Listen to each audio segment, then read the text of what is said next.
Allez, on est en live. Donc, bonjour et bienvenue pour une nouvelle entrevue de bâtisseurs d'impact en immobilier. Bonjour les bâtisseurs d'impact, bonjour tous ceux qui s'intéressent à l'immobilier. Et aujourd'hui, on a une séance particulière parce qu'on ne va pas parler d'immobilier au Québec ni au Canada, mais on va parler d'immobilier en France. Et on a l'honneur, donc, de plaisir de recevoir Lady Célia comme invitée. Avant ça, je vais déjà vous expliquer un peu qui je suis et ce que Bâtisseur Impact en immobilier. Donc, moi, mon nom est Christelle, Christelle Guening. J'investis dans la grande région de Montréal et j'accompagne également des investisseurs qui souhaitent acquérir leur premier bien, leur premier immeuble à revenu dans ce processus d'acquisition-là. Et donc, voilà, je reçois sur la chaîne Bâtisseur d'impact en immobilier autant des investisseurs que des professionnels du domaine. Ça peut être des courtiers immobiliers, des courtiers hypothécaires, des spécialistes en inspection, en tout cas, en tout genre, des comptables qui viennent vous faire bénéficier de leur expérience, de leur expertise dans le domaine. On sait que lorsqu'on investit en immobilier, c'est très important d'être bien outillé. Donc, c'est ça, la chaîne, ça vous sert à ça. Il y a également un groupe Facebook où vous pouvez poser vos questions, où vous pouvez aussi connecter avec d'autres personnes qui investissent dans le milieu. Et donc, voilà, pour revenir au thème du jour, on a le privilège d'avoir une personne qui non seulement investit en France en immobilier, mais aussi a un niveau d'expertise quand même avancé pour pouvoir accompagner également ceux qui investissent dans l'immobilier en France. Lady Célia a une chaîne YouTube où elle est très, très, très généreuse de conseils. Je la suis sur YouTube, donc je connais la qualité de ses conseils. Là, parfois, elle en donne même trop. euh, donc, c'est ça. Voilà, je vais laisser Lady Célia se présenter avant même de nous dire un peu c'est qui l'investisseuse en immobilier, pourquoi tu investis.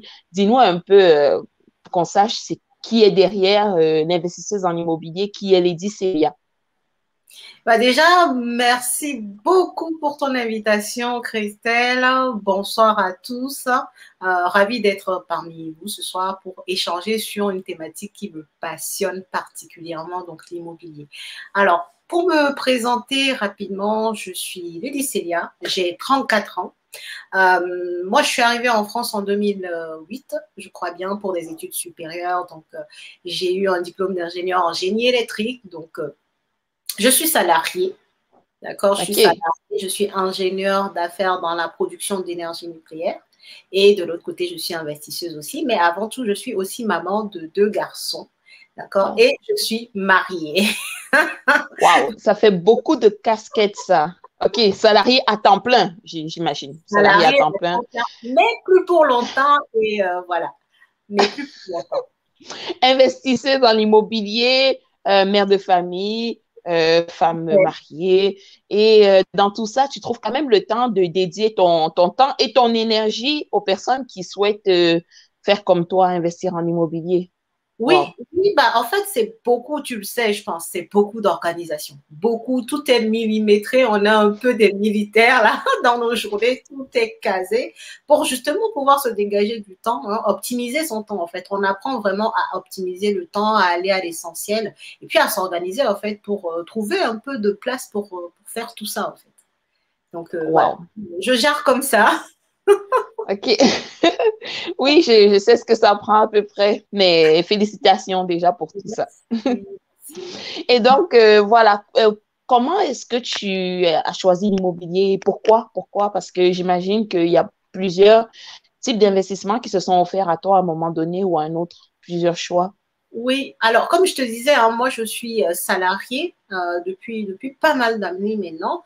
En fait, j'en ai eu un moment marre un peu d'attendre des augmentations de salaire et surtout moi je suis dans un secteur qui est assimilé fonctionnaire. Donc ça veut dire que nous on a des grilles salariales et ton augmentation ne peut pas passer tu peux pas avoir 300, 400, 500 euros d'augmentation d'un coup. Tout est grillé en fait. Tu as des grilles salariales Mhm.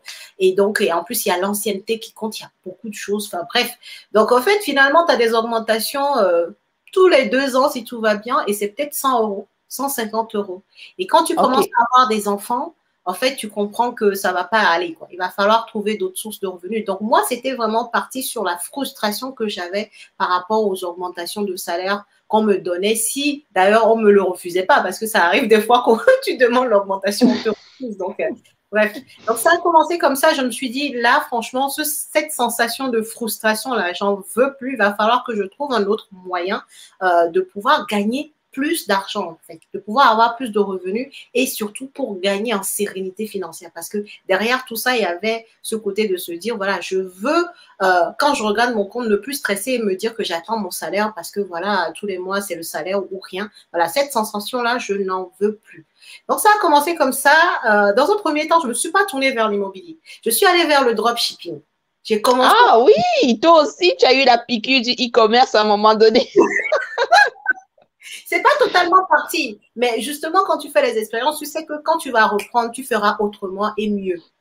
Donc, j'ai commencé par le dropshipping, ça n'a pas marché pour moi. Et l'immobilier est venu au détour d'une conversation avec un collègue qui me disait justement, oui, tu connais notre tel collègue qui est parti à la retraite, là, il n'est plus en France parce qu'il fait l'immobilier, donc voilà, il a tellement de biens, tellement d'argent que s'il restait en France, il serait trop imposé. Et là, mes yeux s'écarquillent et je me dis, mais quoi? On peut faire ça, on peut gagner de l'argent avec l'immobilier parce que j'étais déjà propriétaire de ma résidence principale d'ailleurs. Donc, je pars de là ce même jour-là, c'était début 2019, et j'ai commencé à regarder, j'ai commencé à fouiller sur Internet, j'ai vu qu'il y avait un autre monde, en fait, l'immobilier, voilà. Quand on le fait, on rencontre beaucoup de gens et ça devient normal. Mais quand on ne s'y connaît pas et qu'on découvre, c'est comme si on avait un autre monde parallèle qu'on ignorait complètement. Nous, on était à l'ouest, quoi. En tout cas, moi, je me suis sentie comme ça, en fait. Donc, j'ai commencé à chercher mes biens et j'ai commencé à investir. Et le goût est venu de la réussite du premier investissement. Quand j'ai réussi ce premier investissement, je me suis dit, ouais, OK, c'est là que je dois être, en fait. C'est le bon business pour moi et c'est ce que je veux faire. Donc, vraiment, ça a commencé comme ça. Frustration salariale, on cherche des solutions et l'immobilier s'impose un peu à moi. Et puis, voilà, je continue dedans et j'en suis très heureuse. Ok, super, ok. Et donc, pour faire ton tout premier investissement, comment Ouais. est-ce que tu as procédé? Alors, avant même, hein, comme je te disais, avant même de faire l'investissement, j'ai commencé à chercher sur Internet c'est quoi l'immobilier là qui rapporte de l'argent, qui est autre que, tu vois, la résidence principale, parce que ça rapporte pas, sauf si on connaît les astuces, mais ça rapporte rien du tout. Ça, c'est un passif en temps normal. Donc, je me suis renseignée, je me suis formée pour apprendre les techniques, pour apprendre la façon dont on cherche un bien qui va nous ramener de l'argent, en fait. Donc, Ok, donc tu t'es formé avant même oui, d'acquérir ton premier bien immobilier. Est-ce que tu étais déjà résidente tu avais oui, déjà ta résidence principale? oui, oui. Ok. Justement, j'avais ma résidence principale et justement, j'avais que ça comme idée. Je pensais que quand tu es salarié, tu arrives à avoir ta résidence principale, tu es arrivé, quoi, tu vois. Voilà, c'est Oui. le summum du truc, mais pas du Oui, dans l'ordre logique des choses, tu sais, on travaille, on bâtit une famille, on achète une maison. maison. Voilà. Donc, c'était ça. Et donc, moi, j'avais déjà ma résidence principale et je ne savais pas qu'on pouvait gagner de l'argent en faisant de l'investissement immobilier. Concrètement, je ne savais pas. Donc, ça, c'était une découverte suite à la discussion que j'ai eue avec mon collègue. Et puis ensuite, mes recherches, ma formation, je me suis formée. En fait, la formation m'a permis aussi, en plus d'avoir les techniques qu'il faut, c'est surtout d'être rassurée, d'être sereine dans ce que je fais, en fait, de savoir où je mets les pieds et de savoir comment je guide mes pieds pour atteindre mes objectifs. Donc, voilà, j'ai commencé par la formation et ensuite, j'ai commencé à faire les recherches de biens et puis, bah, tac, tac, tac, hein. Le processus s'est suivi et voilà, j'ai acquis mon premier bien immobilier comme ça, quoi. Juste après la formation ou pendant la formation?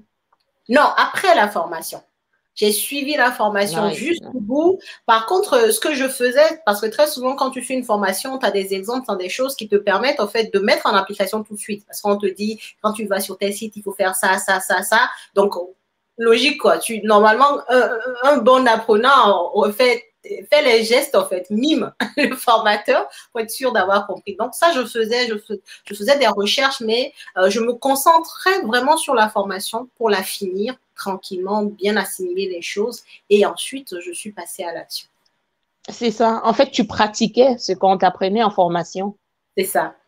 C'est très important, c'est très, très important parce que prendre une formation juste pour l'apprendre et assimiler des notions théoriques, ça n'a Mhm. pas d'effet. C'est très important d'appliquer les notions au fur et à mesure. C'est pour ça qu'il faut être, faut se donner le temps, faut se donner les moyens de suivre une formation. C'est pas seulement les moyens financiers. Faut se Exact. donner du temps. Du temps. Ah oui, parce qu'en fait, il faut comprendre que la meilleure formation au monde ne peut pas donner de résultats si on n'en fait rien. Hein. Ceci, c'est juste pour le cerveau, là, pour dire qu'on connaît trop. Voilà. C'est pas ça qui va ramener le cash dans l'immobilier. L'immobilier, c'est un métier de terrain. Ça, il faut se le dire, c'est du terrain. Donc, on peut pas rester chez soi et se dire, je me forme, voilà, j'ai pris la meilleure formation. Ça ramène pas un bien immobilier, ça te permet pas de signer un acte authentique d'achat. Donc, donc, il faut se déplacer, il faut pratiquer ce que tu apprends pour pouvoir aller de l'avant. En tout cas, c'est comme ça que j'ai fait, moi. OK. Et est-ce que tu peux nous parler un peu de ton premier bien immobilier? C'était quoi comme bien immobilier? C'était quel type d'immeuble? Alors, mon premier bien, c'était un immeuble de rapport de 5 appartements. Donc, ce bien-là, quand on l'a acheté, il y avait un appartement qui était loué, les 4 autres étaient vides, donc parce qu'il Ah, nécessitait un beau, et que le propriétaire, en fait, à l'époque, c'était quelqu'un qui était retraité et qui voulait plus s'en occuper. Donc, les 4 appartements étaient vides depuis 2 ans, en fait. Il s'en ah, occupait. wow. OK. Il y avait une personne qui avait un appartement qui était dans un appartement et c'était tout. Les 4 autres étaient vides. Donc ça, c'était mon premier bien immobilier. Tu vois, il y a beaucoup qui ne seraient jamais allés dessus. Mais bon, si je ne m'étais pas formée, je ne serais jamais allée sur un bien avec un locataire qui est en place sur 5 appartements. Donc, il faut savoir Oui, où on met les pieds pour aller chercher ce genre de bien, tu vois. oui. Et c'est justement ce genre de bien qui représente de vraies opportunités. Exactement.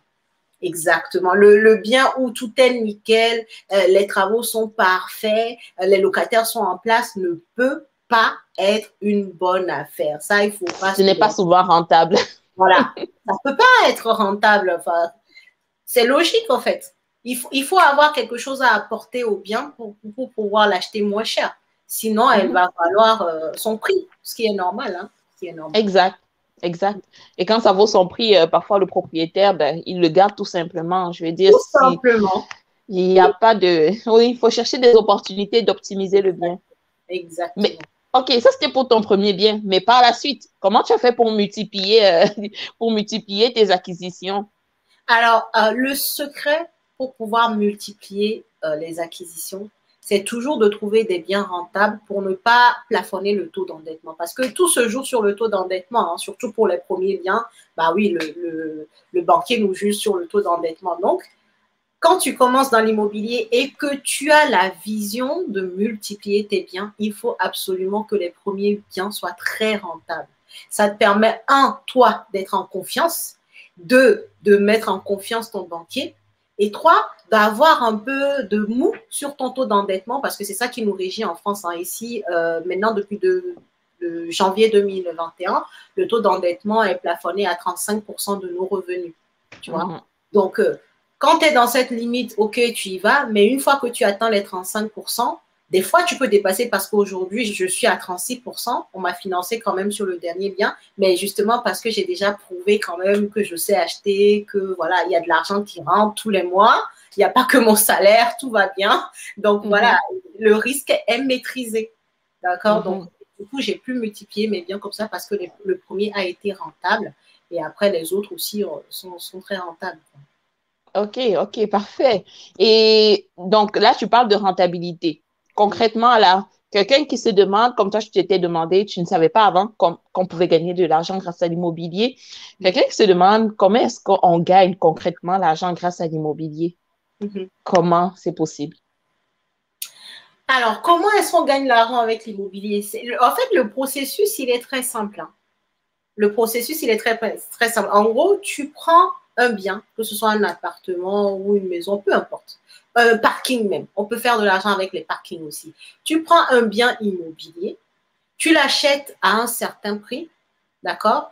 Et toi, tu vas gagner de l'argent parce que quelqu'un d'autre va venir te le louer et te payer à un montant assez élevé pour te couvrir, toi, tes frais et te laisser encore une marge qui est du coup ton cash, en fait, qui est du coup ce que toi, tu vas garder en poche. Donc, le mécanisme, c'est ça, en fait, peu importe le bien. Si c'est de l'achat-revente, parce qu'en fait, tu peux aussi faire de l'immobilier en te disant, tiens, moi, j'achète le bien, voilà, je l'améliore et puis je revends le bien. Ça aussi, c'est une stratégie d'investissement.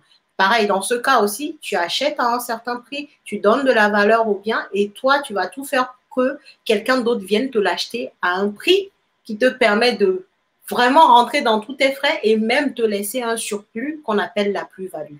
Tu vois?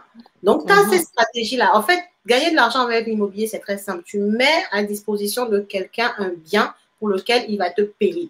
Et tu vas tout faire pour que ce qu'il te donne soit plus important que tout ce que tu dépenses sur ce bien-là. C'est aussi simple. Oui, il faut que tes rentrées d'argent soient supérieures à tes sorties d'argent. Voilà. Et surtout, ne pas oublier de frais, parce que justement, c'est pour ça que c'est important de se former. On peut penser que les rentrées d'argent, enfin les sorties d'argent surtout, c'est simplement de payer la traite hypothécaire, mais non, pas du tout. Il faut faire attention à comment est-ce qu'on calcule sa rentabilité. Exactement. Mais j'ai déjà eu des clients comme ça, hein. Des personnes qui me disent, mais je comprends pas, moi, mon bien n'est pas rentable, pourtant, il couvre mon crédit, mais ça, c'est pas bon même, en fait.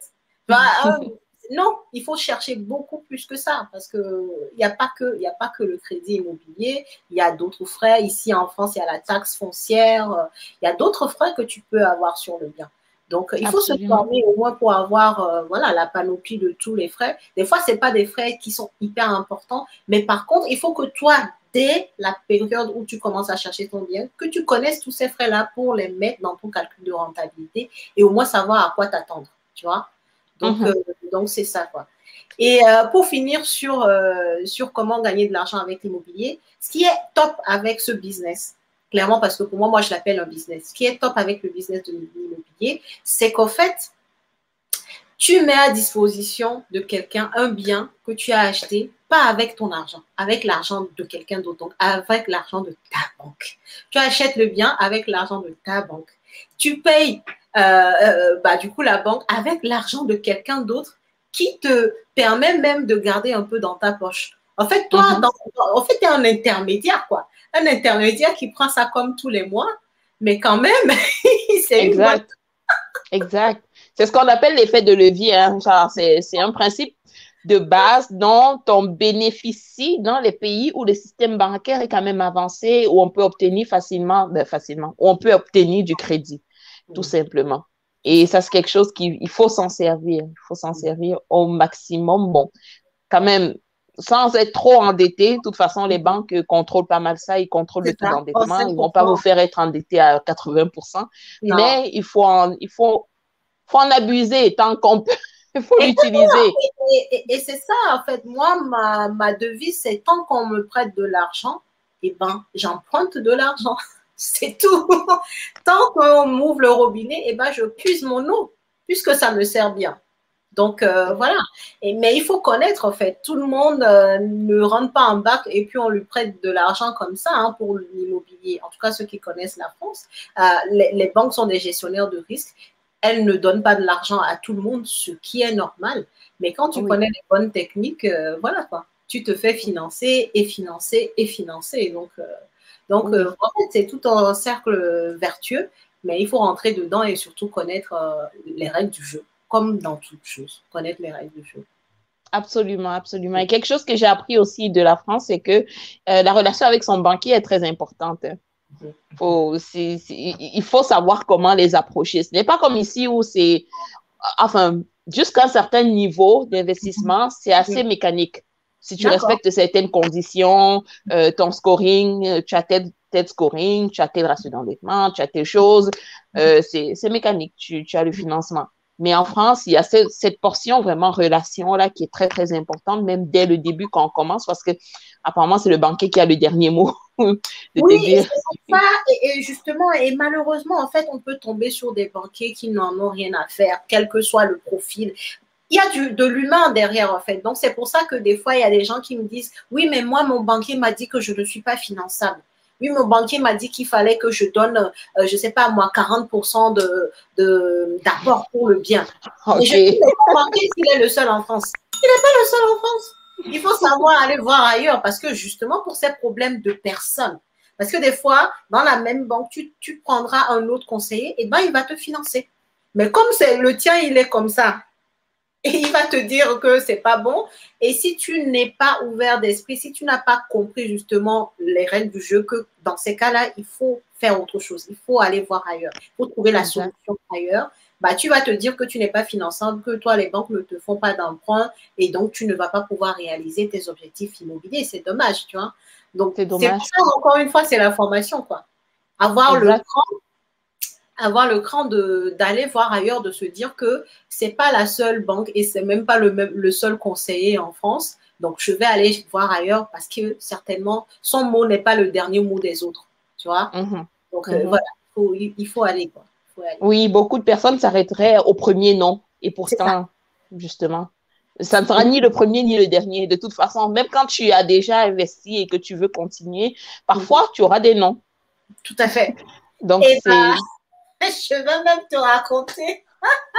Pour mon dernier bien, le dernier bien qu'on a acheté, j'ai investi avec mon mari, du coup, hein, comme je l'ai dit, je suis mariée. Le dernier bien, on l'a acheté en octobre 2020. Et OK. pour ce bien-là, on a fait le tour des banques. On est tombé, à chaque fois, nous, on prend des directeurs de banque. Et ça aussi, c'est une stratégie, il faut le savoir. Et on a demandé un rendez-vous avec un directeur de banque. Donc, il nous reçoit, il regarde notre dossier. Voilà, il papote et après, il nous dit, bon, mais je vais vous dire, votre dossier, il n'est pas finançable. Il n'est pas finançable. Moi, je ne peux pas vous financer. Et je doute qu'il y ait une banque qui vous finance parce que là, et du coup, on se regarde avec un petit sourire, on dit, mais c'est quoi ce que tu dis? Dis que toi, tu peux pas. Ne dis pas que les autres ne Ne parle pourraient pas pour les autres, comme on dit. pas les autres. Voilà. On sort de là. En plus, il nous a perdu du temps parce qu'après, il parlait. Le monsieur, il a investi dans un seul bien. Donc, il pensait connaître, mais oui, moi, j'ai une maison. Il nous racontait ça. Nous, on voulait juste partir, quoi. Tu vois, on est sorti de là, on s'est dit, lui, là, le jour où on a le temps, on vient, on va lui envoyer un mail pour lui dire, ah, oui, le prêt, hein, ailleurs. Mais quelqu'un d'autre, quand on te dit que ton dossier n'est pas bon et que même les autres, là, s'ils te prennent, c'est que vraiment c'est bizarre, beaucoup de personnes vont abandonner parce que, voilà, dans leur tête, ils ne sont pas focus, en fait. Il faut être focus, il faut être confiant, convaincu de son projet pour que quand on te déstabilise, tu ne bouges même pas. Tu vois?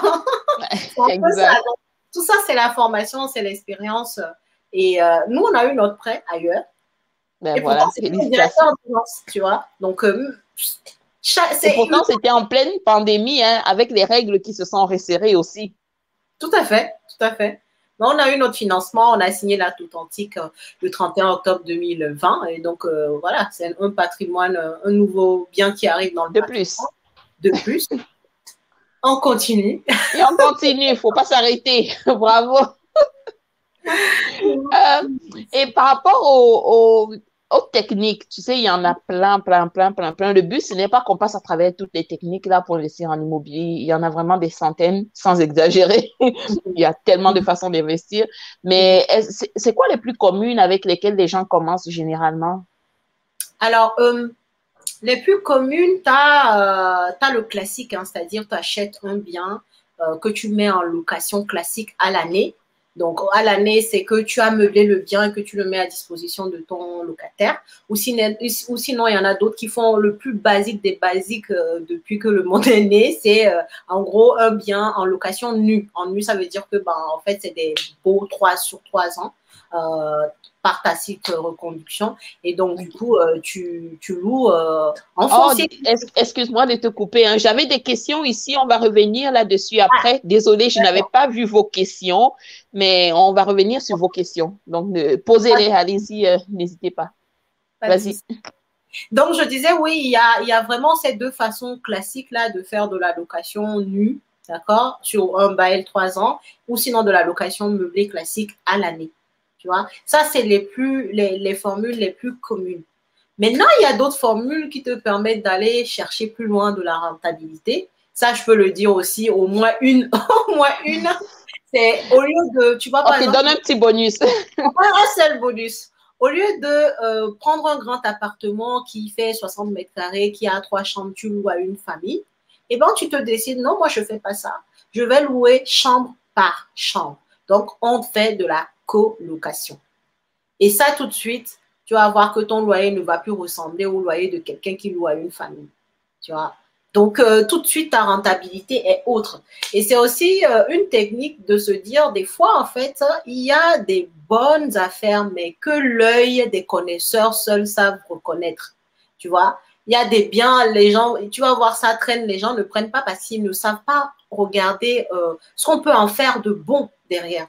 Tu vois, mais il faut connaître. Si tu ne connais pas, bon, bah, tu passes à côté. Mais oui, il y a des façons d'optimiser, tu vois, la rentabilité d'un bien qui, quand tu le vois au premier abord, tu te dis, bon, bah, c'est pas un bien intéressant, quoi, tu vois. Donc, il y a cette technique de la colocation qui permet clairement d'augmenter la rentabilité des biens. OK. Il y a donc, en fait, la location classique. Bon, la location classique, on met en location pendant X période.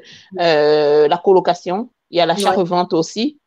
L'achat-revente, oui, j'en ai pas parlé. Il y a l'achat-revente aussi, qu'on peut même faire sur sa résidence principale. Hein. La résidence principale, tout à l'heure, je disais que c'est un passif. Mais selon la façon dont tu l'achètes, eh ben, ça peut être juste une mine d'argent sur, tu vois, laquelle tu dors en attendant de revendre. Exactement, Donc, en attendant de revendre. Surtout que le gain en capital est exonéré d'impôts, j'imagine, chez vous voilà, aussi. c'est ça, c'est ça, c'est ça. Il y a zéro imposition sur la plus-value quand tu vends Mhm. ta résidence principale. Donc, la résidence principale peut être une stratégie d'investissement et ça aide, c'est même une stratégie d'investissement pour certains qui font que ça, ils restent dedans 2 ans, ils vendent, ils changent de vie. Oui, j'ai changé de vie, j'achète. Tu vois, les gens sont organisés, quoi. Stratégie. Mais oui, stratégie. Du moment que la loi te le permet, ben, tu C'est en ça. profites. C'est ça, oui, c'est ça. Et ça fonctionne très bien. C'est une très bonne stratégie d'investissement. Et sinon, tu as l'achat-revente de résidences secondaires ou comme moi, je fais. Hein, en fait, j'achète des biens. J'ai ma planification d'imposition sur mes biens sur 10 ans.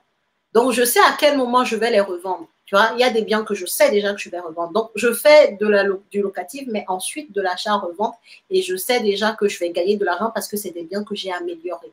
Tu vois, Mhm. donc, tu peux faire aussi de l'achat-revente dans ce sens. Mais quand tu le fais comme ça, bah, tu es imposé. Tu as Exact. 9% d'impôt selon les revenus et tu as 17,2% de cotisation sociale. Quoi. Donc, tu es imposé à 36,2% sur la plus-value que tu fais sur Mhm. le bien qui n'est pas ta résidence principale.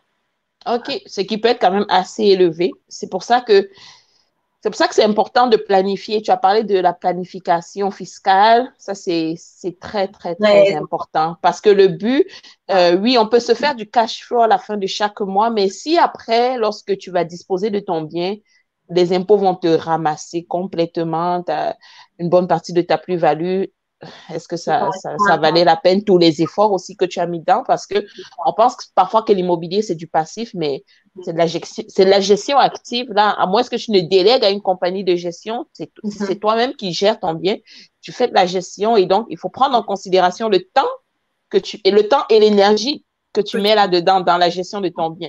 Donc, à un moment donné, il faut aussi que tout ça te soit rentable, même en termes de temps, en termes d'énergie. Pour Il être faut savoir motivant, mais oui, exactement. Pour être motivé, il faut savoir combien est-ce que ça te rapporte pour de vrai, vrai, vrai, là. Ton coût d'opportunité, le temps que tu ne mets pas ailleurs, que tu mets dans ton bien, combien ça te rapporte. Donc, c'est très important d'avoir une approche globale, pas juste cash flow, une approche globale du point de vue comptable, du point de vue fiscal, du point de vue patrimonial aussi. Tu sais, si jamais il t'arrive de quoi, est-ce que tu as mis tout ce qui est en place pour que tes enfants puissent bénéficier de ça, c'est important. exactement, tu as, tout bon, c'est ça. En fait, il faut pas juste voir le court terme, il faut voir le moyen, long terme, en fait, sur son bien. Et ce, dans tous les aspects du bien, en fait. Et tu les as cités, les différents aspects, c'est exactement ça. Il faut planifier. Il ne faut pas se laisser surprendre par les choses, en fait.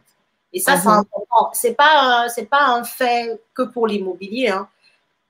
De façon générale, il faut aimer la planification. Il ne faut pas se laisser surprendre par les choses, surtout des choses sur lesquelles on peut avoir une vision nette et précise. Tu vois, l'immobilier, c'est clair. Selon le type de bien que tu as, tu peux savoir combien tu vas avoir d'impôts sur 10 ans. Tu peux le savoir. Tu vois, Mhm. Oui. tu peux avoir ces informations, même s'il y aura des petites modifications, par exemple, parce qu'un locataire est parti, tu as mis 2 mois à le remplacer, bah, du coup, ton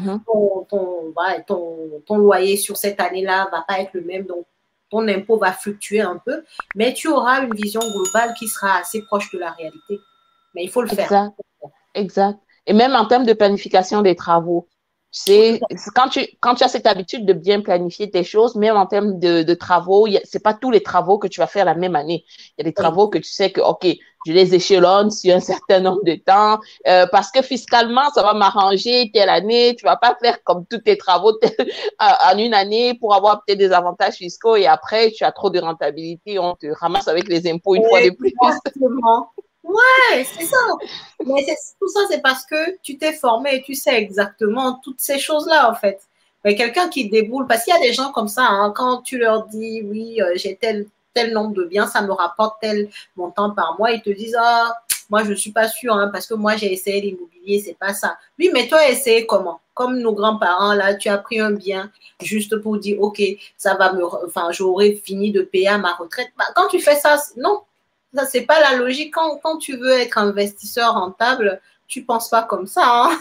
Donc, voilà, il faut se former et connaître les bonnes techniques pour pouvoir gagner de Oui, l'argent avec l'immobilier. oui. C'est pour ça que j'apprécie bien ta formation parce que dans le titre, c'est mis rentable. On va en parler, mais dans le titre, là, il faut que ce soit rentable pour toi. Oui, il y a ce volet patrimonial, mais on veut de la rentabilité, on veut du cash flow, on veut éventuellement des personnes qui peuvent avoir des compléments de revenus à la fin du mois ou qui peuvent en vivre. Ou qui peuvent en vivre. Ou qui peuvent en vivre. Et Dieu sait combien de personnes arrivent à vivre de l'immobilier, hein. Les gens remplacent leur salaire par des rentes immobilières. Tu vois? Absolument. En France, ici, il y a beaucoup qui le font. Donc, oui, oui, ça se fait. Absolument. Fait que merci à ceux qui nous ont rejoints. Merci à Agathe, Gaël, tous ceux qui sont dans le live, à Gary. N'hésitez pas à poser vos questions. J'ai peut-être manqué quelques questions ici. Et il y a Agathe qui te demandait combien de temps as-tu pris pour faire ta formation à toi, celle que tu as suivie au début de tes investissements? J'ai fait ma formation sur 3 mois. 3 mois. Donc, j'ai vraiment pris le temps, hein. Il y a la formation, c'est-à-dire la formation e-learning que j'ai faite avec un formateur. Il y a les livres aussi que j'ai lus, d'accord? Mais tout ça, je l'ai fait vraiment en 3 mois et je regardais des vidéos aussi. J'étais partie, moi, j'étais motivée, hein. Est-ce que tu le faisais en travaillant, tu continuais de travailler ou tu as pris 3 mois pour aller? OK. Non, non, non, je travaillais, mais je faisais ça le soir. Mais ça veut dire que je dormais tard le soir. Comme j'ai dit, j'ai 2 enfants quand même, hein. Ils sont pas en âge, c'est pas des ados, hein. Ils sont Des petits petits encore. enfants. Donc, Oui. voilà, 21 heures couchés. Donc après, voilà, au lieu de regarder un film, bah, moi, je regardais plus de films. C'était fini. Moi, je regardais plus le journal. Bref, j'avais changé de mindset, en fait. Tu vois, et c'est Exact. plus facile comme ça. Et Exact. j'avais pas l'impression de subir parce que ma vision avait changé, mon paradigme avait déjà changé. Donc, j'étais à fond dedans et j'étais contente même d'apprendre ce genre de choses-là, d'absorber de la bonne information. Donc, oui, ça m'a pris 3 mois. 3 mois avant de me lancer dans des visites plus poussées et d'acheter mon premier bien.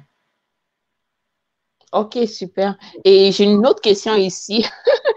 J'aime tellement cette question-là. Je l'aime beaucoup parce que énormément de personnes ont ce blocage. Ça prend beaucoup d'argent pour investir en immobilier. Comment est-ce que tu as fait? Qui a dit que ça prenait de l'argent là? Ça prend l'argent des autres. Ça prend pas mon argent. Non, parce que, et en plus, je me le fais dire, en fait, je me l'étais fait dire par un membre de ma famille, là, il va se reconnaître. Au début, quand j'ai lancé Bâtisseur d'Impact, il m'a dit, ah, ça c'est pour vous les riches. Il était comme, ah, je suis riche, bon, tant mieux.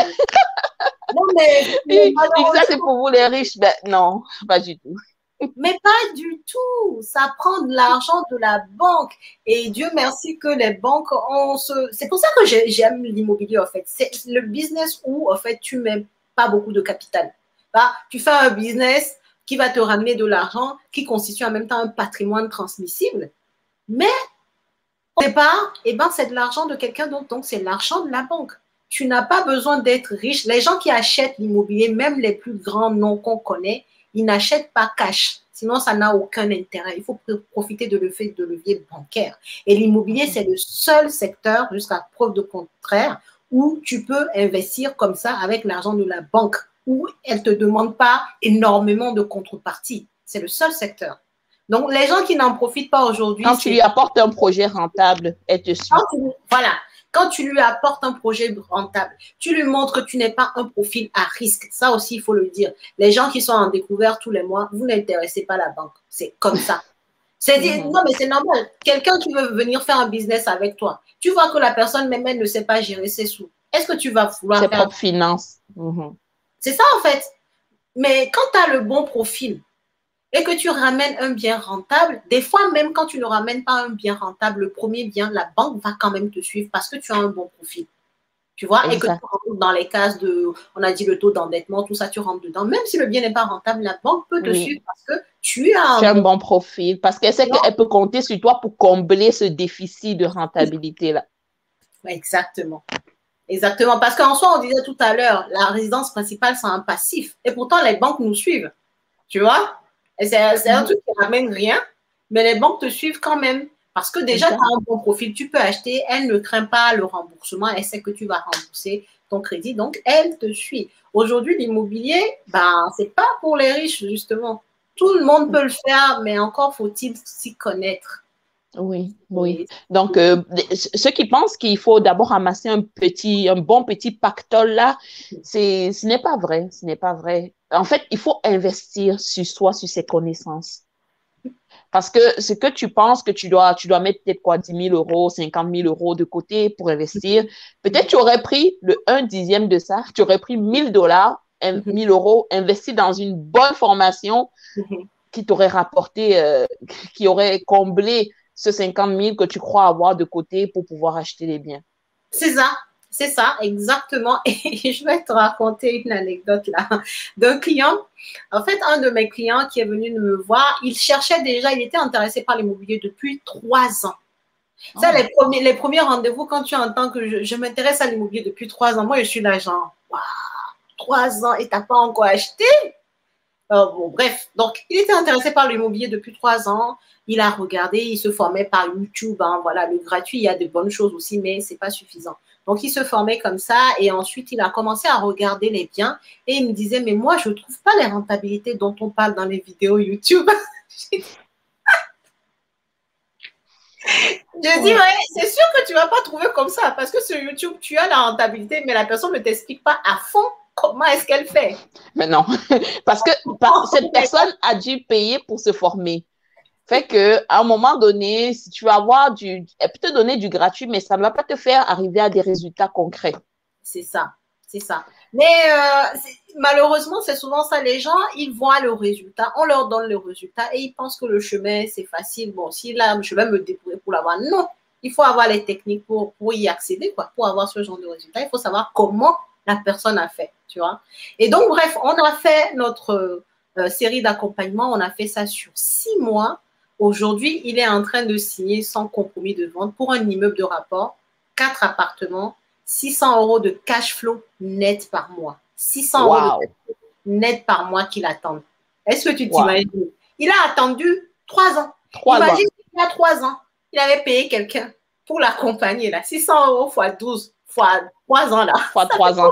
Et surtout, le bien aurait coûté moins cher parce que les prix augmentent. Et ça aussi, c'est un volet que beaucoup de personnes ignorent. Plus tu attends et tu es en train de perdre de l'argent. En fait, c'est comme... Bref, j'ai pas de mots. Parce que le bien que tu aurais acheté, mettons, un chiffre comme ça, 100 000 euros aujourd'hui, tu te dis, ah non, je vais attendre d'avoir assez de cash flow pour investir. Donc, pour l'instant, je ne prends pas de formation. Tu attends 1 an. Dans 1 an, ça ne coûte plus 100 000 euros. C'est au moins 105 000 euros. Ou si c'est bien placé. C'est au moins 105 000. Dans les 5 000 euros de plus que tu es en train de payer là, tu aurais pris 1/5 de ça, tu mets dans la formation. C'est bon. Tu aurais tout. Non, mais c'est ça. Et c'est vrai, on a fait la synthèse, tu vois, 600 euros de cash flow fois 12, fois 3 ans, ça fait plus de 18 000 euros. Moi, mon accompagnement que je lui ai fait là, au maximum, mes accompagnements coûtent 4 000 euros. Donc, même s'il avait payé la même personne 4 000 euros il y a 3 ans, il me aurait resté dans la poche quand même 14 000 euros de cash flow. Exact. De cash flow. Des économies bizarres. Et ça, on parle de cash flow parce que l'immobilier, tout ce que tu payes à la banque tous les mois, c'est du capital pour toi. Ça augmente ton patrimoine net. Donc ça, j'en parle même pas. Exact. Il y a 3 sources de rendement. Il y a ça, il y a la plus-value. Ça prend aussi de la valeur. Donc, en fait, plus on attend là, plus on, entre guillemets, on perd de l'argent. Surtout si on attend pour des mauvaises raisons. Moi, j'appelle ça attendre pour des mauvaises raisons. Tu sais, il peut vraiment avoir des raisons qui font en sorte que tu n'es vraiment pas prêt. Tu sais, psychologiquement, déjà, tu n'es pas prêt. Au niveau de ta situation financière, c'est un peu chaotique. Tu n'es pas prêt. Mais dis que tu veux attendre parce que tu veux économiser sur une formation où tu ne veux pas investir en toi maintenant. Ou alors, tu te dis, ah non, ça nécessite trop de cash, trop de mise de fonds, trop d'apports. Mais en fait, on te dit peut-être tu n'as pas la bonne information, mais tu penses vraiment que c'est ça. Ça, j'appelle ça de mauvaise raison. Non, mais c'est ça. Et oui, et à chaque fois, c'est une anecdote que j'aimerais raconter parce que beaucoup de personnes sont dans ce truc-là, en fait, de se dire, ouais, moi, j'ai regardé, au final, j'ai essayé, ça n'a pas marché. Mais tu as essayé seul. Tu crois que la personne qui est sur YouTube qui te parle là, tu es sûr qu'il a essayé seul? Et puis, il a poussé avec les Elles se sont fait toutes former, on se fait former. Bah, tu vois? Bon, en tout cas, j'espère que à force, ça va passer le message et que les gens vont se rendre compte que l'immobilier, c'est un business qui est ouvert à beaucoup de monde, en fait. Beaucoup de monde. Tu vois? Donc, tout le monde, en tout cas, la majorité des personnes qui sont dans ce qu'on a dit là, qui savent s'occuper de leur argent, peuvent investir dans l'immobilier, quel que soit leur salaire. Et ça, j'insiste dessus, quel que soit leur salaire. Maintenant, tu vas aussi proportionner ton investissement en fonction de combien tu gagnes. On est d'accord. Ça aussi, c'est de la logique. Donc, tout le monde peut investir, chacun à son niveau, mais tout le monde a accès au crédit, quoi. Exact. J'ai Michel ici qui dit pourquoi se former avant l'acquisition. Je n'ai pas suivi le début. Ah, ben le live va rester sur la page, donc tu pourras réécouter à partir à partir du milieu à peu près, on parlait de l'importance de se former. Et il y a Agathe qui demande combien coûte une formation chez vous. Ça, on allait en venir un peu. De toute façon, on est pratiquement rendu là. Je ne sais pas si tu peux nous parler un peu de ta formation. Mais avant ça, excuse-moi, avant ça, j'ai une question ici. Veux-tu nous dire qu'après 3 mois de formation, quelqu'un peut avoir un bien immobilier? Est-ce que c'est ça que tu veux nous dire? Non, je n'ai pas dit que tu peux avoir directement. J'ai dit qu'après 3 mois de formation, maintenant, je me suis bien mise en marche pour acquérir mon bien. Tu vois? C'est ça, en fait. Après 3 mois, j'étais bon, quoi. J'étais bien formée. Et comme je te disais aussi, hein, il y a de la pratique, c'est-à-dire quand on me disait il faut faire comme ça pour trouver, ben, j'allais sur les sites, je faisais ça, il faut appeler, il faut poser telle question. Je mimais en fait ce qu'on me disait. Et à la fin de la formation, j'étais prête. Et à partir de là, j'ai commencé à aller vraiment à fond pour trouver mon premier bien, quoi. Tu vois? Mais l'immobilier, en 3 mois, c'est en France, en tout cas, c'est très peu pour avoir un bien immobilier parce que tu dois compter le temps de recherche. Même si, à supposons, aujourd'hui, tu trouves un bien, il faut que tu aies le temps de trouver ton financement. Après, tu as les délais de la mairie. Là, les mairies ici ont le droit de préemption sur son bien. Donc, il faut que la mairie te réponde. Mais voilà, si ça va très, très, très, très vite, c'est 3 mois, mais 3 mois pleins, quoi. Après, ça peut aller aussi jusqu'à 4, 5, 6 mois. Donc, voilà. Je n'ai pas dit qu'en 3 mois, c'est bon, tu es formé et tu as ton bien. Non. En 3 mois, pour moi, j'étais nickel formée et je suis passée à l'action vitesse supérieure pour avoir mon bien. Absolument. Et il faut s'y mettre, il faut s'y mettre. C'est une réalité aussi. Il y a une partie des personnes qui prennent des formations, mais qui ne passent jamais à l'action. Ça, c'est une réalité. Alors, quand tu prends la formation, il faut juste te mettre dans la tête dès le départ que tu ne veux pas faire partie de ce pourcentage-là. Parce qu'il y en aura, il y en aura, il y en aura. Mais prends la formation en te disant, je ne veux pas faire partie des statistiques. C'est ça. Non, mais attends, tu vas rigoler, mais sur ma chaîne, comme tu sais, je fais des lives. À un live, je parlais de la formation. J'ai dit aux gens, et ça, c'est pas du tout vendeur, hein, j'ai dit aux gens quand même, ne venez pas si vous n'êtes pas prêt à passer à l'action. Moi, les gens qui prennent les formations pour se faire, une bibliothèque de oh, je me forme trop là, c'est pas des gens là que je cherche en tout cas. Ne prenez pas ma formation si c'est pour le mettre sur étagère, en tout cas, ou le mettre sur votre ordi et dire voilà, tu vois, moi je me forme à l'immobilier. C'est pas ça en fait. Il faut faire la formation, mais il faut être dans l'optique de je veux passer à l'action.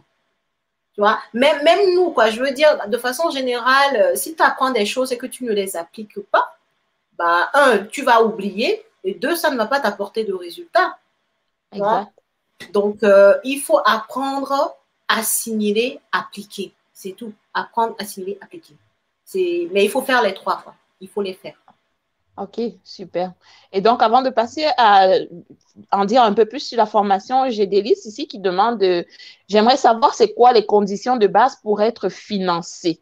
Est-ce qu'il faut avoir un CDI ou un CDD où tout le monde qui établit bien son plan et sait convaincre peut avoir de la chance de trouver un investisseur? Je vais dire, peut-être qu'elle voulait dire quelqu'un pour financer. Une banque pour financer. Une banque pour financer. En France, je vais vous parler du cas de la France. Tu peux être financé en étant en CDD. Mais maintenant, si tu es en CDD que depuis 6 mois, tu n'as pas d'historique, ça ne va pas. Si tu es en CDD, il faut l'être depuis 2 ans pour qu'on ait le temps d'avoir voilà, un lissage de ton salaire sur 2 ans et se dire que, bon, OK, sur 2 ans, tu gagnes à peu près ça et pour pouvoir s'appuyer dessus pour calculer ton taux d'endettement.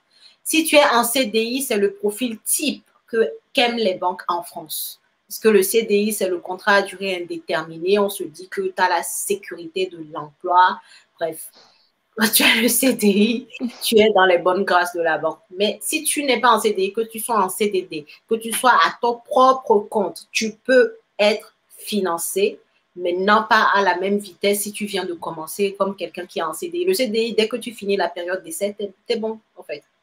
Donc, la période d'essai, ça peut être 3 mois ou 6 mois selon les sociétés ici. OK. Donc, quand tu finis ta période d'essai, tu es finançable. Mais quand tu es indépendant, c'est un peu plus long que ça. Ou que tu es en CDD, pareil, c'est un peu plus long que ça.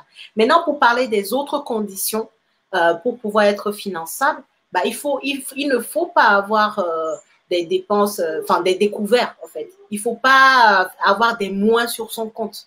Pour la banque, quand tu es en moins, c'est que tu dépenses plus que tu gagnes. Oui. Et elle ne va pas vouloir faire affaire avec toi, ce qui est normal, totalement logique. Oh, attends, j'arrive, j'ai mon garçon qui monte là. Attends. Pas de souci.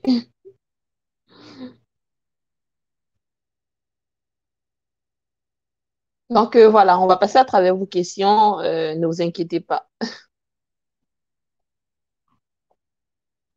Ce sont les joies du live. Non, je comprends, j'ai des enfants aussi. C'est quelque chose parce qu'il vient de rentrer, donc oh, elle est où maman, c'est ça. Enfin bref, donc je disais, il faut avoir un compte clean, c'est-à-dire ne pas utiliser de découvert, épargner quand même un peu malgré combien on gagne là. Il faut quand même si c'est 100 euros que tu mets de côté tous les mois, ça rassure la banque. Ça veut dire quoi? Ça veut dire que ce que tu gagnes aujourd'hui, tu en prends soin, tu maîtrises tes dépenses et avec ce que tu gagnes, tu arrives quand même à mettre de l'argent de côté. Donc ça veut dire que demain, si tu as un crédit, comme tu es quelqu'un qui utilise bien son argent, tu auras la conscience de rembourser ton crédit, en fait. Donc, tout ça, ça rentre en ligne de compte. Il faut être un bon gestionnaire de son compte et aimer épargner, quel que soit le montant de l'épargne tous les mois. OK. Il y a Agathe qui demande. Oh, désolée. Il y a Agathe qui demande, et si tu n'as jamais travaillé, est-ce qu'il est possible que la banque te finance? Non, non, non. La banque ne finance pas les gens qui n'ont pas de revenus, en fait.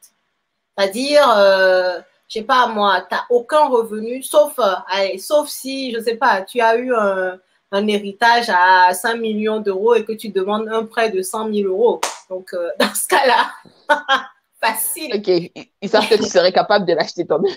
Voilà, c'est ça. Tu serais capable, mais bon, comme tu veux profiter de l'effet de levier, tu fais un crédit, mais tu as quand même 5 millions sur ton compte, tu vois. Mais sinon, si ce n'est pas ce genre de cas, des gens qui sont aisés autrement que par leur salaire ou que par leur emploi, tu ne peux pas être financé par les banques. Si OK. C'est une réalité. Donc, si tu es entrepreneur, est-ce que tu peux être financé, que tu démontres que ton entreprise est rentable? Exactement. Quand tu démontres que ton entreprise est rentable et tout, tu es aussi finançable sans problème. Par contre, comme je disais tout à l'heure, tu ne vas pas être finançable au bout de 6 mois. Il faut le temps, tu vois, il faut 2 ans de recul sur ton activité pour que la banque se rende compte que, OK, ça va, elle peut te suivre. Tout ça, c'est de la gestion de risque. La banque veut être sûre que la personne à qui elle donne son argent, que la personne puisse lui rembourser. C'est Exact. quoi, en fait. Et j'ai une autre question. Peut-on investir dans l'immobilier si on est parent célibataire? Est-ce qu'on est finançable? Oui, bah oui. Pourquoi on ne le saurait Pourquoi pas? pas? Pourquoi pas? Tout le monde est finançable. Tout le monde est Hmm. finançable. Et Maintenant, les étudiants, un étudiant qui a un boulot à temps partiel? un étudiant peut être finançable, mais il faut qu'il ait un garant. Un étudiant tout seul ne va pas être finançable. Il faut qu'il ait un garant. Souvent, les étudiants qu'on finance, c'est les étudiants qui sont en alternance, donc qui gagnent un certain montant par mois, tu vois. Ils sont étudiants, mais ils travaillent à côté. Mais par contre, pour les financer, il faut qu'ils aient un garant solide derrière. OK, OK. Et ici, j'ai une question. Bonjour, j'aimerais savoir si la formation est adaptée à la réalité extérieure. Est-ce que tu peux juste nous préciser peut-être la réalité extérieure en dehors de la France ou... Ah, c'est peut-être ça, en dehors de la France. Oui. Bah, moi, non. Je dirais non, parce que, en fait, les modules importants, c'est le financement, comment trouver un bien rentable et la fiscalité. Tu vois, la fiscalité, même comme je crois que je te le disais tout à l'heure, entre Belgique et France même, il y a des différences. Entre France et Allemagne, il y a des différences. Chaque pays a ses réalités fiscales, en fait. Donc, je ne m'engage que sur ce que je connais. Donc, je m'adresse à un public qui habite en France, tu vois. Donc, pour être clair, si tu n'es pas en France, la formation va t'apporter le mindset parce que j'en parle beaucoup puisque tout part de la tête. Hein. J'en parle aussi dans la formation. Comment trouver un bien rentable? Ça, je pense que ça doit être commun à tous les pays. Voilà, la façon de faire. Mais par contre, quand tu vas arriver sur le financement, il y aura peut-être des différences. Enfin, tu vois, tout à l'heure, je parlais de tenir son compte et tout ça. Je ne sais pas si c'est pareil chez vous. Mais c'est sûr que le volet fiscal n'est pas pareil. Ça, c'est sûr et certain qu'on aura des différences. OK, OK, parfait.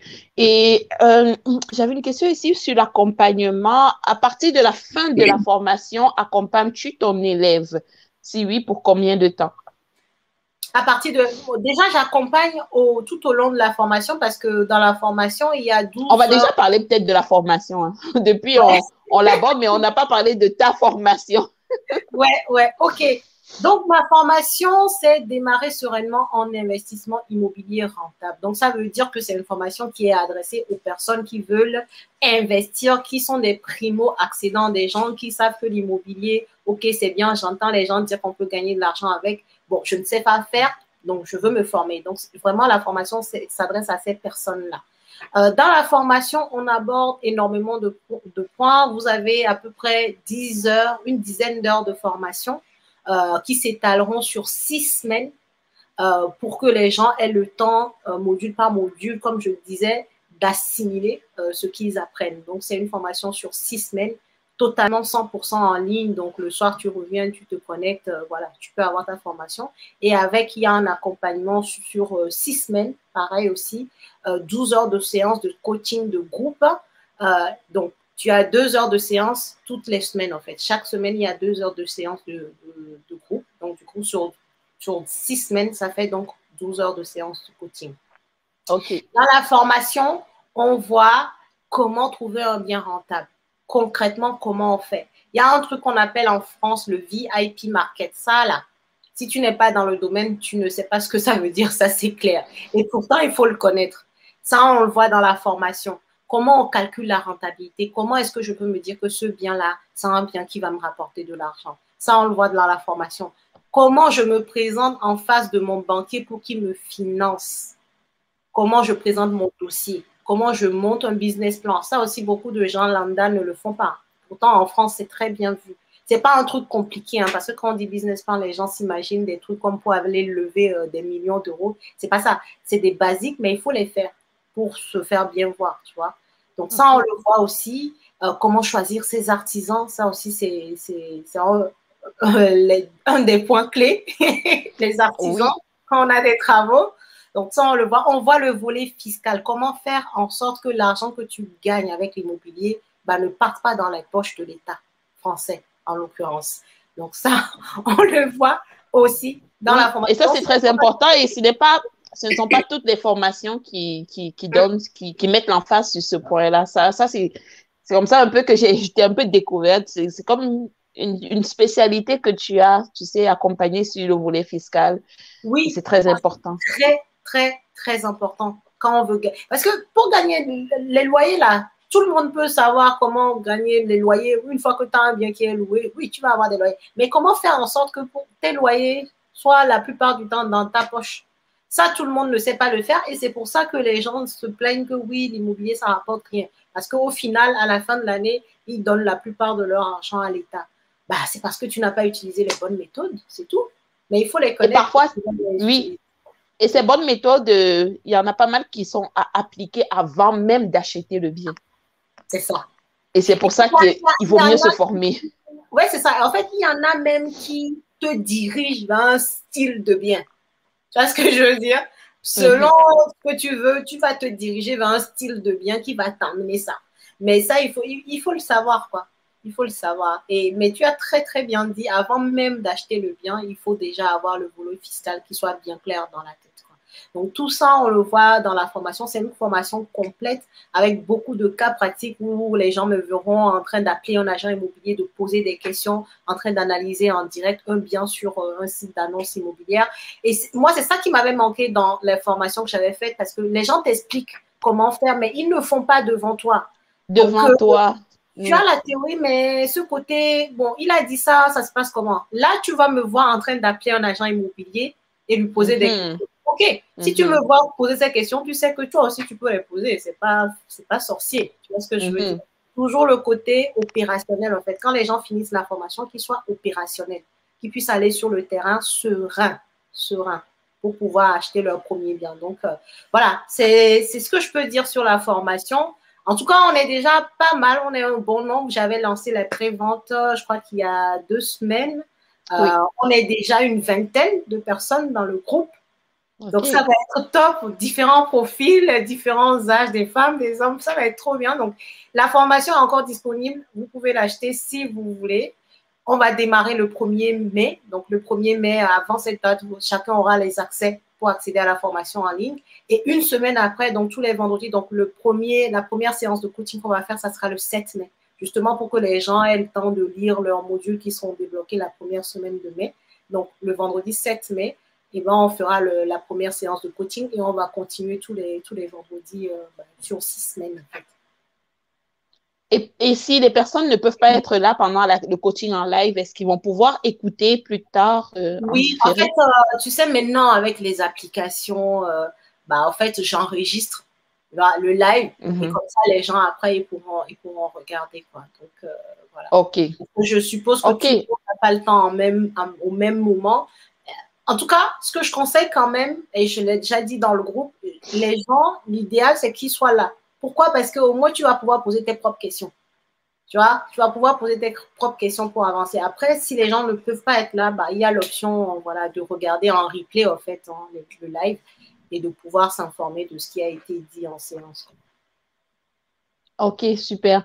Et donc, la question de tantôt qui était combien de temps est-ce que tu accompagnes les gens après la fin de la formation? Je n'accompagne pas Est-ce que après la fin de la formation. J'accompagne pendant la formation. Si après la pendant? formation, tu as encore un peu de difficulté ou tu as besoin d'accompagnement, tu reviens vers moi. Je fais des coachings à l'heure. Tu vois, je fais des coachings à l'heure pour t'aider sur un point précis. Je n'accompagne pas après la formation. Par contre, ce que je fais, c'est que de temps en temps, je demande des nouvelles, t'en es où et tout ça. Pour moi, c'est bien aussi pour mes statistiques. Tous les formateurs font ça, hein, mais ce n'est pas de l'accompagnement, c'est pour prendre des nouvelles. Ce n'est pas la même chose. Ça, c'est pas, j'appelle pas ça accompagner, c'est prendre des nouvelles, savoir si les gens arrivent à avancer. Mais si tu as besoin d'être suivi précisément, d'être boosté encore après la formation, eh bien, tu prends soit une séance de coaching ou tu prends la formule accompagnement sur 6 mois si tu as besoin, voilà quoi, qu'on t'accompagne pas à pas. Mais la formation, quel que soit ce que tu prends chez moi comme service, est importante. Parce que malgré tout, tu as besoin d'avoir les fondamentaux. D'accord? Oui, Avant la théorie, la base. oui, tu dois avoir les bases. Tu dois avoir les bases et même un peu plus. Tu dois savoir, quoi. Tu dois avoir les bases. Donc, ça, c'est Mhm. important. Et dans la formation, tout ce qui est le volet location, parce que chez nous, quand tu fais du meublé, par exemple, pour louer, il faut, par exemple, faire des déclarations administratives. Donc, il y a des choses que tu pourras appliquer après coup même. Donc, c'est bien Oui. de se former, peu importe ce que tu vas prendre chez moi, quoi. Il faut les bases. Il faut les bases. Oui. Et une chose aussi que je voulais apporter, c'est que l'accompagnement de groupe, comme tu fais là pendant 6 semaines, c'est très intéressant parce que ça permet de bénéficier aussi des questions des autres. Tu sais, parfois on n'y pense pas. Telle personne pose une question et tu es comme, ah ben oui, je ne le savais pas. C'est Et ça. tu bénéficies des expériences d'autres personnes aussi. D'autres C'est vraiment personnes, une belle dynamique. Tu sais, oui, l'accompagnement individuel, c'est oui, intéressant, mais oui. l'accompagnement de groupe te permet d'apprendre tellement plus. Tellement, et de prendre l'énergie positive des autres, en fait. L'effet de groupe, c'est très puissant pour se booster. Et moi, je le fais systématiquement. De toute façon, maintenant, je suis entrepreneur, je suis aussi dans un groupe d'entrepreneurs. En fait, il faut avoir l'idée de se mettre dans un groupe de personnes qui ont la même vision que soi. C'est une phrase simple, mais qui a toute son importance quand on veut évoluer dans un domaine. C'est clair, net et précis. Et c'est pour ça que j'ai Exact. formé le groupe aussi, parce que j'aurais pu faire la formation tout seul. Moi, ça m'avait manqué aussi parce que les formations que moi, j'avais achetées à mon époque, en fait, tu faisais partie d'un groupe Facebook, tu vois, d'un groupe privé Facebook. Mais c'était tout. Tu vois, tu n'avais pas de séance de coaching avec. Bon, tu posais tes questions. Bon, c'est pas pareil que de se dire toutes OK. les Il semaines, tu vois, n'y toutes les avait pas ce contact en direct là. en direct, voilà. Tu posais tes OK. questions, on te répondait, bon. Mais là, c'est toutes les semaines, tu as 2 heures avec d'autres personnes qui font la même formation en même temps que toi. Donc, ils vont poser Mhm, des questions. Vous allez grandir ensemble.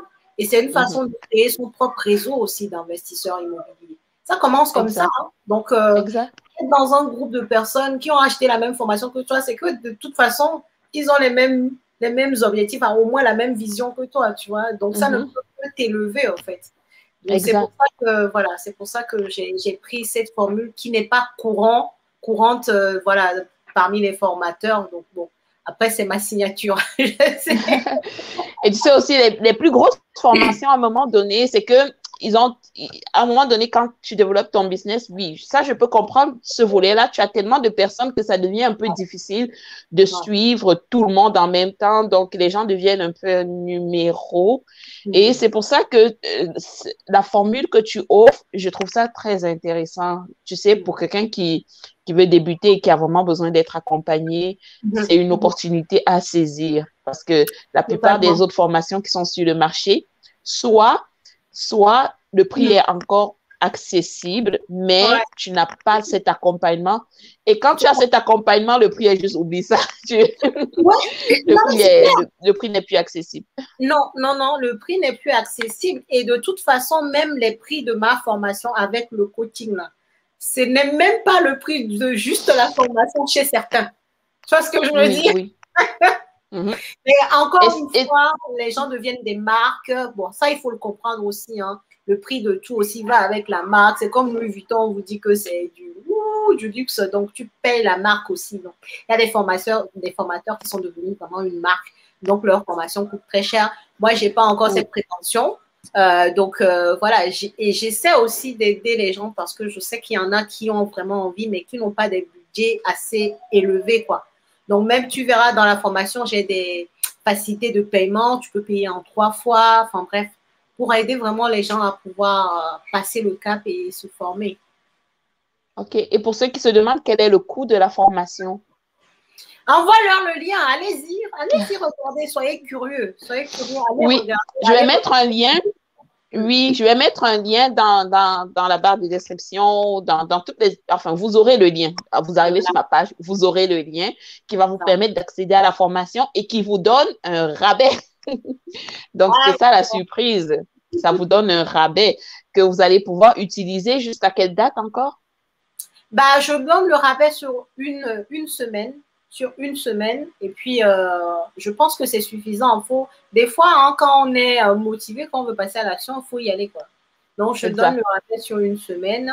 Allez-y, regardez. En plus, quand vous avez le lien que Christelle va vous donner, vous verrez, il y a tous les détails du contenu de la formation, le montant, les facilités de paiement. Donc, allez-y, regardez si ça va avec ce que vous attendez d'une formation. Et ben, on y go. En tout cas, le groupe, il est pas mal. Et si vous nous rejoignez, ça sera avec grand plaisir que je vous accompagnerai. super. Et j'ai une question, je sais qu'on on est prêt, on a même dépassé le temps. Peut-on se lancer dans l'achat de sa résidence principale et l'investissement en même temps ou le mieux est-il de décaler les deux? Tu peux faire les deux en même temps. Il n'y a pas de règle là-dessus. Le tout, c'est que les deux respectent ton taux d'endettement encore une fois. Tu vois, tu peux acheter deux biens en même temps, c'est pas un problème. Tu vois, c'est pas un problème. Par contre, il faut que les deux biens te permettent de rester dans un taux d'endettement qui est OK, quoi. Donc, pas plus de 35%. Si tu es sur ton premier bien immobilier, il faut respecter le taux d'endettement. OK, super. Et l'autre question ici, pouvez-vous me conseiller, bonjour, vous me conseillez une résidence principale ou d'investissement immobilier en premier temps? Bon, là Ah, encore, dans le c'est... premier temps, oh, ça c'est une question. Moi, je vais à l'encontre de tous les formateurs que vous pouvez rencontrer sur Internet. Moi, je vous dis, faites ce que bon vous semble. Les deux, c'est OK. Moi, j'ai commencé avec ma résidence principale. Hein. Je crois que je l'ai dit en introduction. J'ai d'abord acheté ma résidence principale et ensuite j'ai investi dans le locatif parce que on m'a toujours appris que quand tu finis tes études, tu as un salaire, il faut acheter sa résidence principale. Donc, je l'avais fait à l'époque comme ça, tu vois. Mais voilà, ça ne m'a pas empêché d'investir derrière. Pourquoi? Parce que je n'avais pas atteint mon taux d'endettement et j'avais trouvé un bien rentable. Donc, il y a pas de problème sur le fait d'acheter d'abord sa résidence principale si c'est ce que vous voulez. Parce que l'immobilier, c'est individuel. Si c'est ce que tu veux, bah, tu achètes d'abord ta résidence principale, mais tu gardes en tête que, OK, la résidence principale, je l'achète en mode investisseur. Donc, ça doit être une résidence principale qui va pouvoir me rapporter de la plus-value, en fait. Et de deux, Mhm. le crédit que je dois payer tous les mois ne doit pas me faire atteindre mon taux d'endettement maximum, sinon je serai bloqué. C'est les deux, voilà, les deux choses qui doivent être bien ancrées dans ta tête quand tu veux acheter ta résidence principale. Sinon, tu n'as pas de, enfin, il n'y a pas de préférence. Pour moi, l'un ou l'autre, c'est selon ce que les gens veulent, quoi. Oui. Et en fait, même si tu veux acheter ta résidence principale, on en a parlé un peu, c'est bon de l'acheter avec une stratégie d'investisseur. Ouais, c'est ça. C'est ça le truc. Donc, tu peux commencer par l'un ou l'autre, mais idéalement, si tu l'achètes avec une stratégie d'investisseur, c'est que tu peux l'optimiser de telle façon. Tu peux, Exact. oui, tu Tu peux le peux faire rendre. des choses. Et il y a des gens même, ce qu'ils font, c'est que, bon, ça c'est les jeunes, hein, parce que quand tu commences à être en famille, tu n'as pas envie de déménager tous les 2 ans. Il y en a, ils achètent d'abord la résidence principale, mais en mode investisseur. Ils revendent ça 1 an et demi. Après, ça leur donne un gros pactole. Et ensuite, maintenant, avec ce pactole, imagine la personne fait ça, elle a 50 000 euros de plus-value dans sa poche parce que ce n'est pas imposable, donc 50 000 euros dans sa poche. Et bien, elle va diviser son 50 000 euros là en 2 ou 3 et va aller se présenter aux banques à dire, voilà, je vais investir, j'ai 50 000 euros, mais voilà, le bien coûte peut-être 200 000, il va diviser en 3, il va se dire, voilà, je vais mettre, si vous voulez, 15 000 euros d'apport et par bien. Et en fait, la personne va pouvoir faire plusieurs opérations comme ça. Parce qu'au départ, elle a fait de l'achat-revente qui lui a rapporté un gros cachet. Et après, maintenant, elle est, pour les banques, elle a un bon profil parce qu'elle a de l'épargne. Et quand tu as 50 000 euros d'épargne, tu peux faire facilement 2 opérations à 200 000 euros. Tu vois ce que je veux dire? Donc, c'est ça, en fait. Voilà. Donc, il y en a beaucoup qui ont trouvé très intéressant. Merci pour les conseils, qui ont trouvé ça très intéressant. Et je viens de mettre le lien dans le chat. Donc, vous allez pouvoir le consulter. Comme je vous dis, c'est vraiment une opportunité à saisir parce que je suis certaine que si vous revenez d'ici quelques mois, la formule ne sera plus la même, le prix aura augmenté, le prix aura augmenté. Ah, ça, c'est clair. C'est ça. Donc, profitez-en et aussi, vous allez pouvoir bénéficier vraiment de ce contact-là direct avec Lady Célia, poser des questions lors de séances live, pour la voir en action. C'est C'est quelque ça. chose qui manque parfois. Oui, et Donc, ça, c'est sûr que ça manque. Donc, c'est pour ça que je l'ai mis sur pied. Et comme tu dis, hein, peut-être que d'ici 2 ans, je ne ferai plus la même chose, dépendamment du nombre de c'est personnes. Tu vois ce que je veux dire? C'est Donc, ça. c'est Parce pour qu'à un ça, moment donné, même si tu allez-y, veux quoi. le faire, tu n'as juste pas le temps pour le faire. Tu n'as Oui, pas le temps à consacrer à c'est ça. chaque personne. Bah, imagine, tu es dans une séance de coaching de groupe de 100 personnes. Tu fais comment? C'est trop. Tu vois? C'est trop. C'est trop. Là, on est une vingtaine. Donc, si même on est 30, OK, quoi. Tu vois, mais 100, 200, parce qu'il y a des coachs qui ont quand même une réputation, mais tu fais pas, quoi. Donc, ils ne le font pas, ils ne le proposent pas. Et moi, je sais que ça manque d'avoir, voilà, le formateur. tu débloques la formule sur la semaine, la personne lit, après elle a des questions, donc en séance, elle te pose des questions, d'autres posent leurs questions, chacun s'instruit par rapport à l'autre, quoi. Exact.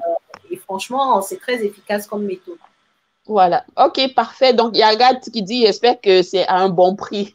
Clique sur le lien, tu vas regarder, tu vas voir. Ouais, curieux, c'est ça. En fait, moi, j'aurais pu donner le prix, mais non, il faut aller regarder, en fait. Le prix, non, c'est qu'est-ce qu'il y a dedans. Et ensuite, tu vas juger de la valeur. Mais si tu ne sais pas ce qu'il y a dedans, je te donne le prix. Donc, allez regarder, soyez curieux, vous regardez ce qu'il y a dans le programme. Si l'investissement immobilier vous intéresse, c'est encore le bon moment d'investir. Les taux de crédit immobilier sont encore très, très bas en France. C'est le moment d'investir. Rentrez dans le jeu de l'investissement, le business de l'investissement immobilier. Mais pour ça, il faut vous former et ma formation est là pour ça. Donc allez-y, allez-y. Parfait. Donc, merci beaucoup. Merci beaucoup, Laetitia. J'ai un peu abusé de ton temps. Pas de souci. Oh, pas beaucoup, hein, franchement. J'ai fait pire. Est-ce que tu avais d'autres choses que tu voulais rajouter? Bon, j'ai pas vraiment posé toutes les questions que j'avais prévues, mais est-ce que tu as des choses que tu voulais rajouter? Comment te contacter? Bah alors, comment me contacter? Vous avez mon site internet mediceliainvest.com. Vous pouvez me contacter dessus, sur ma chaîne YouTube. Je réponds toujours aux questions. Voilà, vous avez les moyens. Je suis sur Instagram, sur le même nom. Voilà, vous pouvez me contacter, il n'y a aucun problème. Après, mon mot de la fin, c'est juste de dire aux gens, la connaissance, c'est le début de toute chose, en fait. Souvent, nos idées préconçues dans nos têtes, c'est parce qu'on n'a pas la bonne information. Donc, si l'immobilier vous intéresse, prenez la peine d'avoir les bonnes informations et ensuite, vous allez voir si c'est toujours intéressant ou pas, en fait. Donc, voilà, on ne s'arrête pas sur ces idées reçues, on va chercher la bonne information et on agit dans ses intérêts. C'est juste ça que, voilà, ce que je dirais et ce que j'aurais voulu savoir pour aller commencer même beaucoup plus tôt que ce que j'ai fait. Oui, oui. Et aussi, le plus tôt on commence, comme on l'a dit, le mieux c'est. Le mieux c'est, on est jeune, les assurances emprunteurs, c'est mieux. La banque sait que, wow, voilà, quoi, la retraite, vous y êtes, voilà. Les gens qui commencent beaucoup plus tôt, forcément, ils ont les meilleures conditions de crédit. Ça c'est une réalité aussi. Hein. Donc, OK, voilà. oui, ça faisait partie de mes questions, justement, s'il y avait un âge idéal pour investir. Ah, le plus tôt, c'est le mieux. Quand Le plus tôt. le plus tôt, dès qu'on a on va dire le profil pour investir, le plus tôt, c'est le mieux, quoi. Pour la banque, c'est mieux. Pour les assureurs, voilà, parce qu'en France, chaque prêt crédit est assuré par un organisme. Donc, pour les organismes d'assurance, c'est mieux aussi parce que tu es jeune, tu es en bonne santé, la retraite, c'est pas pour maintenant. Tu vois, voilà, un bon profil. Donc, on te donne les meilleures conditions de crédit voilà, et d'emprunt en général. L'assurance te coûtera moins cher, par exemple. Donc, voilà, le plus tôt, c'est le mieux. Maintenant, il y a des gens qui demandent aussi, oui, moi, j'ai 40 ans. Ça, on m'a aussi demandé, moi, j'ai 40 ans, est-ce que c'est pas tard pour investir? Non, c'est pas tard. C'est très jeune, 40 ans. C'est très, très jeune. En France, ici, les assureurs assurent les crédits jusqu'à 85 ans. C'est-à-dire que si tu as un crédit à 60 ans, tu vois, tu vis sur 20 ans. Bon, très souvent, ils ne font pas 20 ans hein, si tu as 60 ans. Mais c'est pour dire que théoriquement, la banque peut t'assurer jusqu'à, l'assurance, pardon, peut assurer ton crédit jusqu'à 85 ans quand même. Donc, si tu as 40 ans, par contre, OK, tu viens de te réveiller, mais par contre, passe à l'action vite, quoi. Là, mais agis. oui, n'attends pas 5 ans pour accumuler l'apport. C'est ça. Mais voilà, tout le monde peut. Et une dernière petite ici, vivant en Allemagne, est-il possible d'investir en France pour une personne qui vit en Allemagne? Oui, oui, oui, oui. Les gens qui ne sont pas en France et qui sont dans l'UE, l'Union européenne, ont des facilités pour investir en France. Ouais. Maintenant, ne viens pas en disant je veux les mêmes conditions de crédit que quelqu'un qui vit en France. Ça ne sera pas la même chose, mais tu as déjà la possibilité, quand tu es comme ça dans des pays de l'UE, de pouvoir investir en France. OK, OK, super. Donc, merci, merci beaucoup, Laetitia. C'était très enrichissant. C'était un bel échange. Je te souhaite beaucoup de succès pour la formation et beaucoup de succès à tout ce que tu vas accompagner parce que c'est ça le but recherché. C'est, on a tous ce petit rêve-là. On s'est dit c'est inatteignable, mais la première chose, le premier pas déjà, c'est de passer à l'action, prendre une formation, se former, se donner une chance. C'est ça, juste se donner une chance de pouvoir investir et après passer à l'action, faire partie des stats de ceux qui vont réussir, ceux qui vont vraiment acheter, donc vraiment mettre en pratique sa formation et voilà, à faire son premier investissement rentable. Pour ensuite pouvoir enchaîner parce que le premier est très déterminant. Une fois que tu as compris, OK, je l'ai fait, OK, ça fonctionne, tous tes blocages se débloquent et puis tu fonces après. Quoi. Donc voilà, donnez-vous la possibilité, en tout cas la chance de pouvoir réaliser vos objectifs, vos rêves. C'est possible, mais il faut se donner les moyens et bien s'entourer. C'est aussi simple que ça. Voilà. Voilà. OK, parfait. Donc, merci à toutes, merci à tous ceux qui ont participé. Merci encore une fois de plus, Lady Célia. Je vais laisser les coordonnées de Lady Célia, c'était déjà dans la description de l'événement. Et je vais laisser le lien pour pouvoir accéder à la formation. Parfait. Et profiter de la réduction. Je l'ai fait pour ta chaîne. Hein? Je l'ai fait exclusivement pour oui. vous. Donc, c'est une réduction qui porte le nom de ta chaîne d'ailleurs. Donc, allez-y, profitez de la réduction avant qu'elle n'arrive à échéance parce que c'est programmé. Une semaine, là, c'est fini, ça ne marchera plus. Oui, oui, je vous assure, profitez-en, profitez-en. Moi, j'aime ça, les réductions, j'aime ça, les petits bonus, les petits trucs, fait que profitez-en. Ça a été négocié pour vous. Voilà, donc merci encore à tous et à la prochaine. Merci. Bye.